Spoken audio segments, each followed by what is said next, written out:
Great, let's kick off again. So, hi guys, this is B2B Marketing Shizzle. Welcome to everyone. I think most people have attended, but just give you again an overview. Every fortnight, 4 o'clock on Thursday, we share a B2B marketing topic. We have someone from the group, up to 75 people now in the kind of wider group, come along, give their expertise, a small presentation. We delve into that topic, and then we open it up for questions. And today we've got Mark Cann talking all about ABM and if ABM works in a recession. So Mark, over to you. I think you've got a presentation, but yeah, if you want to ask any questions to the audience first before you crack on, go for it. Yeah, sure. Thank you, Ed. Yeah, basically my question really is just kind of like what the split here is of agency versus in-house. And I guess kind of I'm just trying to understand who I'm presenting to so that it's not completely out of context, and we obviously can cover a lot of other stuff in the questions at the end as well.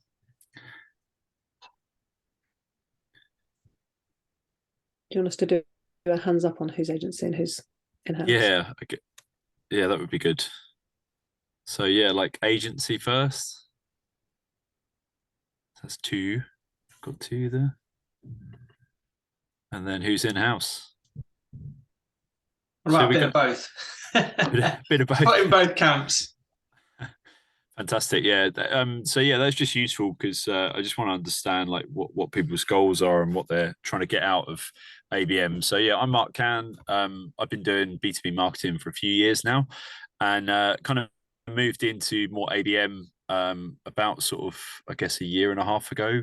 And yeah, really, it was a case of there is a lot of people that I speak to. I'm on a platform called growthmentor.com where I do mentor sessions with startups and agency owners and scale-ups as well.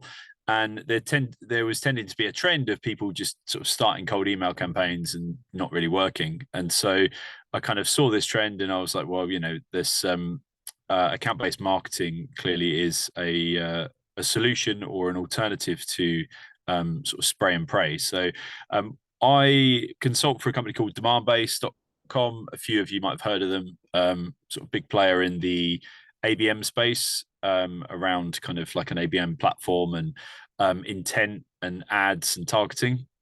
And just thought I'd go through a case study of eating our own dog food of what we've done in the account-based marketing campaigns for our target accounts, which was software companies.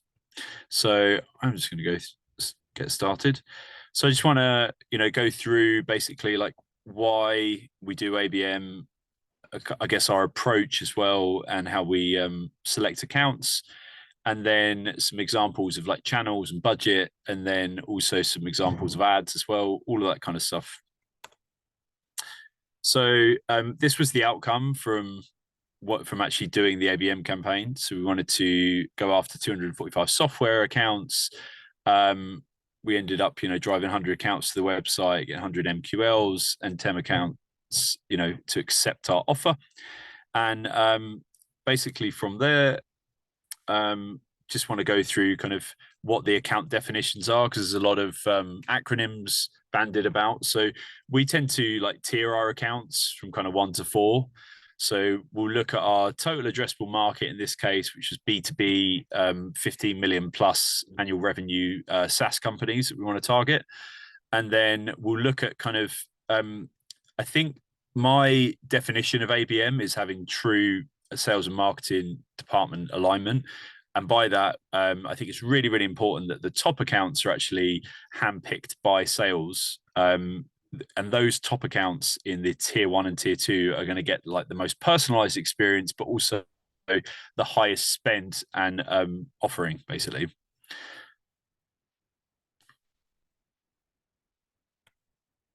So basically, when we're looking at a particular campaign and we're tiering them, so I think I've gone one ahead. This is kind of our sort of criteria in terms of the ABM approach. So we look at high value accounts with, say, 3 to 5 accounts per marketer. And then we look at, custom insight-led messaging, and we look at kind of really customizing the program. So that's everything from the customization in the ads and creating custom ads specifically for those cohort of basically accounts that we're going after. And then the same with the landing page as well. We use personalization around that as well. And then really, it's not just the size of the accounts that we go after in terms of the tiering, it's also what stage they're at in the buyer journey. So do they have any kind of awareness about us already? And do we have any intent signals that we can then measure and actually kind of shortlist those accounts as ones that we want to then spend budget on, basically? So just to give you an idea of the tiers, I think so industry-led landing pages and ad campaigns, we do campaign programs around LinkedIn connection campaigns. So that's using a tool called Expandy. And then we also have a mixture of like email nurture through Marketo and also doing outbound through outreach.io as well. And then in terms of like, if you want to get an indication of like what our offers are, because I think that's probably the most interesting part, is we have kind of a mixture between custom workshops, which those workshops are normally held online on Zoom. And then we also have, for our top tier accounts, we'll do like VIP invites to events. And really that's those events will take a lot more time, preparation, budget, and generally we plan at least a quarter ahead for that as well.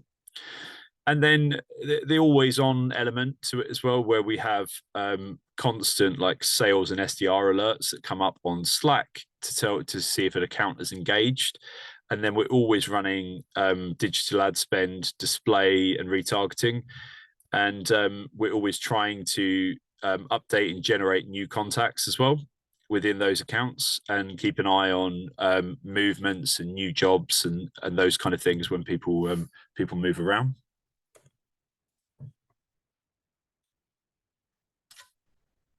And yeah, basically, I've gone through that bit. I'll skip that. So this is an idea of what we did with like channels and budget. Now, for this particular campaign, the budget wasn't huge, but then it depends like who you're targeting. So these were for like enterprise tier 1 software accounts. And what I would say with this is that in terms of what we spent on LinkedIn, as an example that you see there further down, it's got email, LinkedIn, and outreach campaigns. Just want to clarify that that is actually on the lead gen ads, and we haven't actually put into this budget any kind of resource in terms of the marketing team's time that's spent on it. But I think it's quite important there, because what we did is we did a mixture of LinkedIn outreach campaigns, where what we would do is we would target them specifically for the workshop. And really, I guess that was quite a good offer, in that we were saying we can tell you who's currently searching for your competitors as part of our intent data. And so the idea was to try and get them to like a one-to-one workshop, which we would book kind of at least 2 weeks ahead. And then in terms of events, that's purely offline events. So it will be both conferences, and then we also have recently done like a marketing leaders dinner as well, which we organized ourselves. So it wasn't in conjunction with anyone else. And then the ads is a really interesting one, in that actually if you want to kind of go after less accounts, then actually reducing the ad budget we found was not necessarily a bad thing, and being more focused there. It was just more to do with the input and the resource and time that we spent on the creative rather than necessarily the spend, which I'll go into in a minute, actually, of how we sort of approach that. So here's an example of like the personalized custom landing page. So first off, you see one of our SDRs, Andy, where he's actually recorded a personalized video there, which will be sent, basically inviting them to that workshop. The headline that we've done there is basically all about them basically shortcutting, not going after the wrong accounts, and really like highlighting a lot of the points specific to them. So, and basically just a call to action around booking a workshop. So people who come to the website will never see this, and this is only targeted from the ads. And then within lower on in that landing page, we would only show software specific case studies and video testimonials, which is what you see there, director of ABM at another software company. And so everything is much more personalized towards them. Just going to move the that there. And all of the ads we kind of basically create in, I guess, in plain English. So it's all kind of a case of, you know, we want to, it's really like accelerating pipelines. So how do you close faster and grow more? All of those kind of messages. And then, you know, everything from kind of spotting in market opportunities sooner. So it's like, what we found with a lot of accounts is they were coming like late to the deal and their competitors would already be there. And so by that time, a lot of the competition has already kind of wined and dined them and showed them their best content, and really kind of, you know, that it's very hard for them to then win that deal. So the whole idea of this was to basically try and get clients to come and book a workshop with us to discuss how we could basically improve that. And I guess it's also an awareness piece in that, or an education piece in that some of the accounts we speak to haven't got an ABM strategy or don't know that you can do this. So it was a case of them actually finding out and being educated on, you know, what they could do.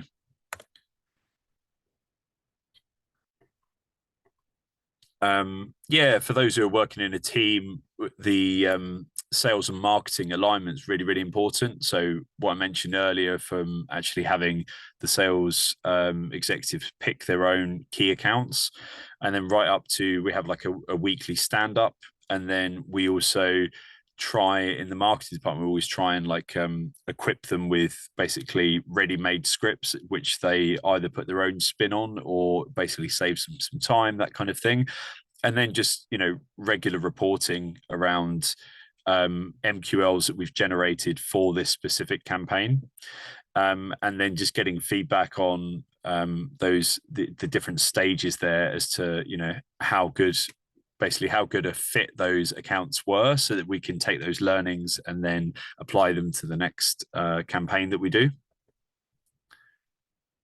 And then that's the cost was just over 10K. And then this is still like an ongoing campaign, but we've had 12 accounts accepted, a goal of 10. And the number of workshops, we had like 6 people sign up, which was good. And then we've also had when we've invited them to events as well, we've had some crossover with people coming to multiple events, and others where it's just they've only been able to attend one.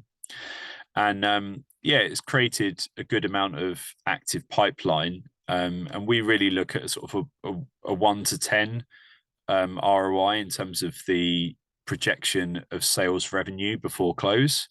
And you know, that's we've already kind of 10x that in terms of the actual one revenue from that.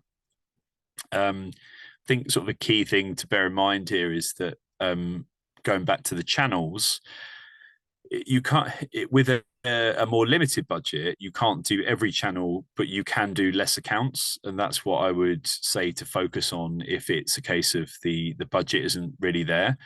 And I think focusing on less accounts, but also using some of the assets that you have already. So that could be content that already exists on webinars, and being able to chop that up and distribute that elsewhere, and actually be able to use that as part of both your outreach, but also, you know, your multi-channel approach, I think is really important.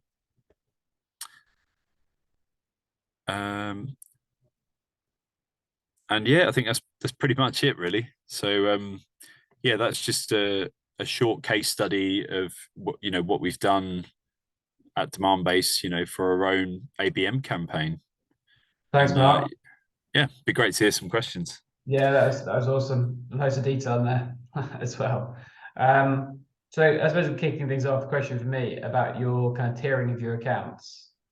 So yes, are you doing that based on the kind of company fit, or is it also kind of purchase intent? So in terms of, you know, if you think they are going to be in market at that particular time, so you're using that data of kind of in market to overlay with the company fit to then do that particular ABM campaign within that any given time? or is it mainly to do with the company size? If you don't have that other information. Yeah, so it's a bit of both is the answer. So we basically would want a minimum criteria of them to basically qualify for that tier 1 category. So they would need to be of a certain size and producing enough revenue. We would also look at job titles as well as to how progressed they are in their technical competency. I think a good example for us is, do they have a marketing ops role or not? And that gives a good indication of how far they are in their ABM journey. And just going back to your point about intent, that's like one of the first signals that we look at, where we would actually see and measure on the demand-based platform how much intent that they've showed over the last 3 to 6 months. And really that helps us go from like a very large account list to a much more defined one. Makes sense. Makes sense. And just, I suppose, in terms of channels as well, and I'll throw out the questions that other guys rather than hogging it. Direct mail. I like, there's always a cliche kind of view of kind of ABM where you're like, sending a really powerful piece of DM or something which is kind of useful and valuable, and that triggers a conversation either to come inbound or something for the salesperson to come to follow it up.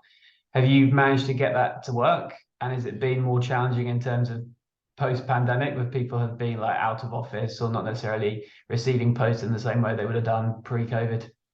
Yeah. So you're right. There's definitely a challenge around like data accuracy in terms of, are you sending it to the office, home, that kind of thing.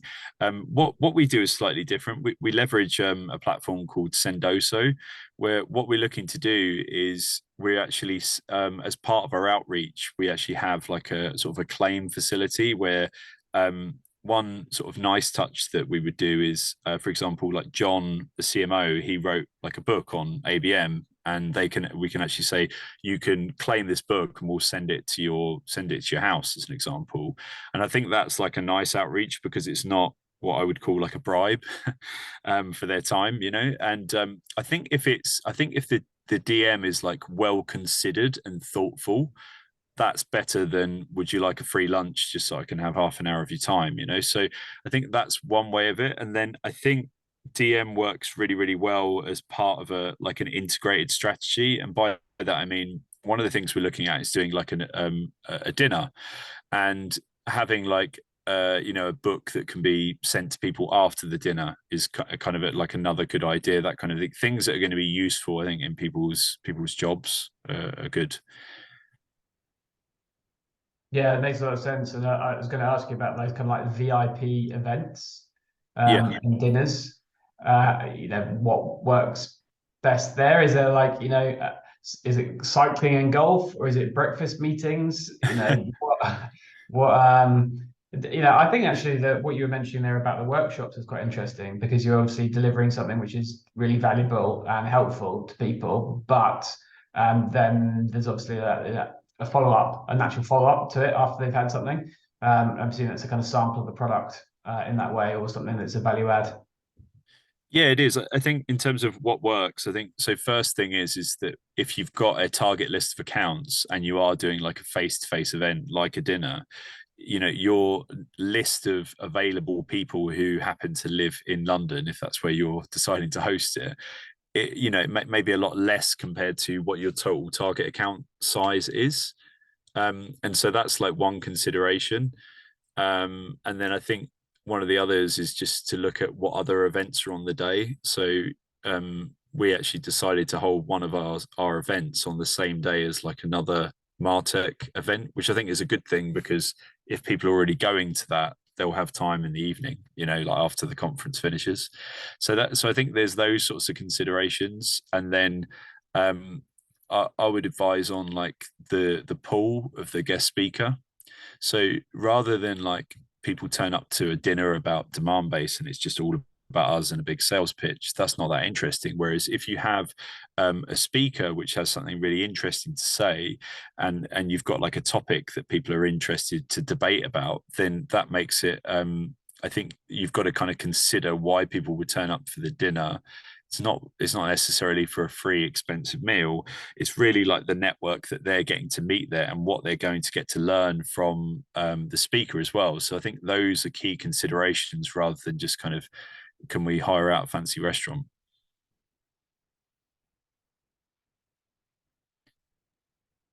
Makes sense.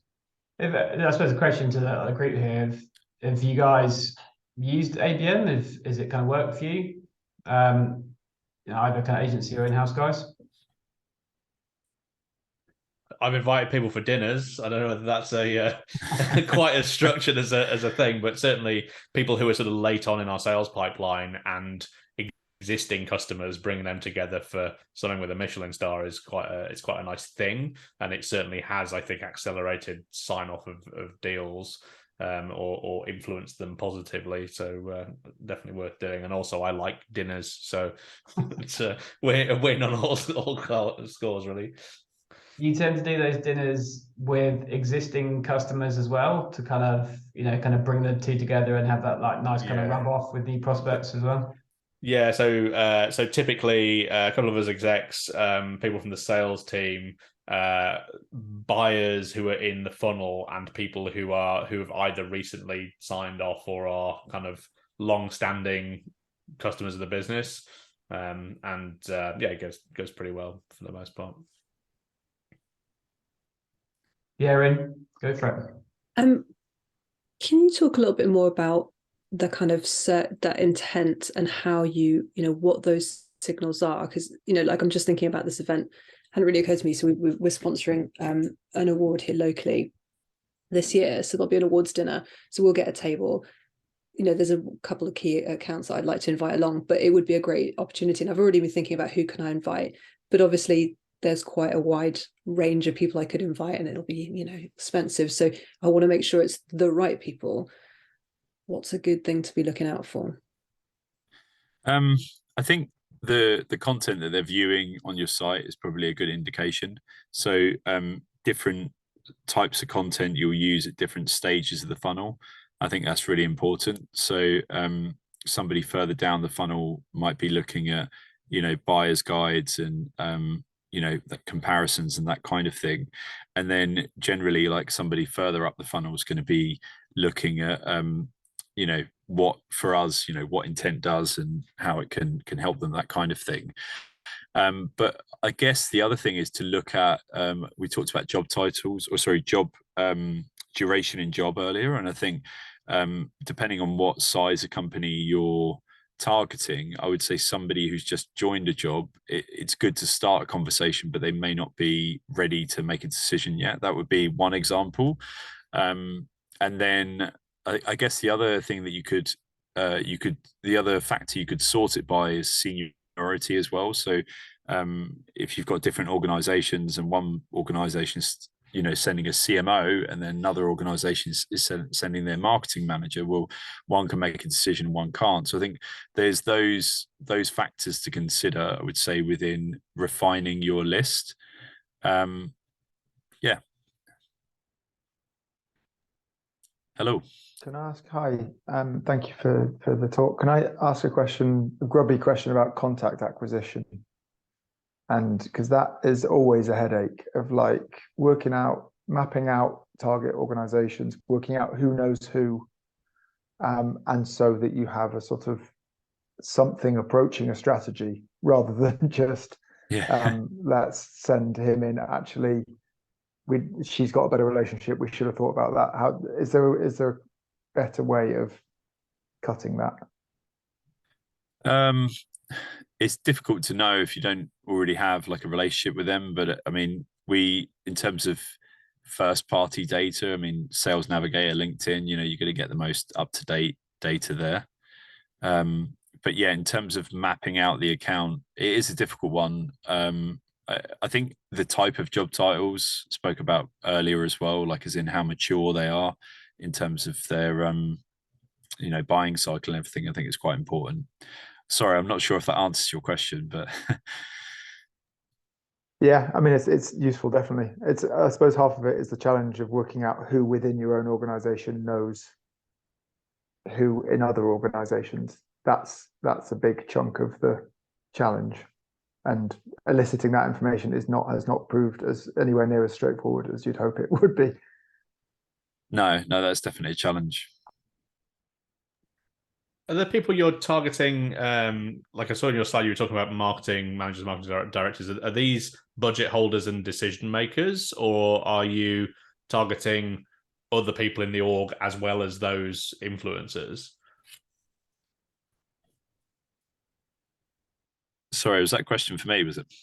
Yeah, sorry, Mark. Yeah, like, and would you think differently about how you targeted that if the people that you were trying to attract were not the people that would make the ultimate purchase decision? There's a great example from a content basis. So the Demand Base offer a ABM certification.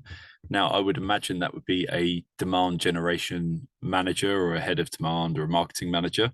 But at a CMO level, they probably wouldn't consume that content. So that would be a good intent signal of, you know, that kind of thing, like the type of content that they are consuming. Yeah, I suppose we're kind of running out of time. One of the last questions for me is really interesting. Like attribution, right? In B2B is kind of difficult enough, right? When you're kind of doing things based on MQL or a kind of lead or kind of pipeline velocity in terms of marketing have an influence. With ABM, and you're having a conversation with sales, and you're saying you're going to help sales, and ultimately you're going to get a deal over the line. Sales might turn around and say, well, we could have done this without marketing. We already had these leads there, or we were kind of looking to close them. Yeah. You come up with that as a kind of challenge within organizations. I think it's classic, like, having marketing, sales kind of working together. But I think with ABM, it becomes even more important. Well, I think the intent data helps the salesperson save a lot of time because they're only looking at what, who is currently engaging and is looking at content on the site. And then that's building up a score, which then they can go, oh, okay, I should prioritize these accounts over the other ones, basically. And ultimately, the sales team have chosen their top accounts. So it's kind of up to them to then prioritize which ones are going to close versus which ones aren't. So we would just assist in helping them and giving them the tools to do that, basically. I think that's a great chat as well, being able to, I suppose, you're improving the lead scoring associated with that account if you've got some level of indication that they've taken some action. So therefore, in terms of prioritizing the time to attempt to close those, that's a really useful signal, isn't it, for the sales guys? Yeah, it's a really useful signal. And also marketing are often guilty of saying, well, we've got this X% click-through rate on this content, but then we've got no intelligence around the buyer.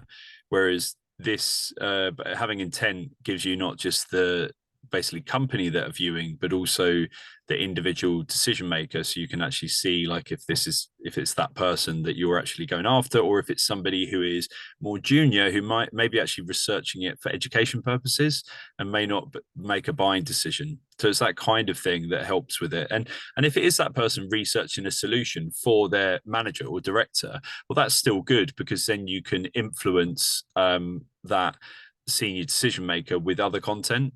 So like the level of sort of laser targeting is really helpful in that kind of when it progresses to like SQL stage. Great. Mark, well, thanks so much. I try and keep us to time. So nice meeting you all, guys, as well. Yeah. And thanks a lot. I will send the recording around and then see you in a couple of weeks. Super interesting. Thanks, Mark. Thanks, Mark. That was great. Bye. Cheers. Bye. Bye, Ed. Bye, guys.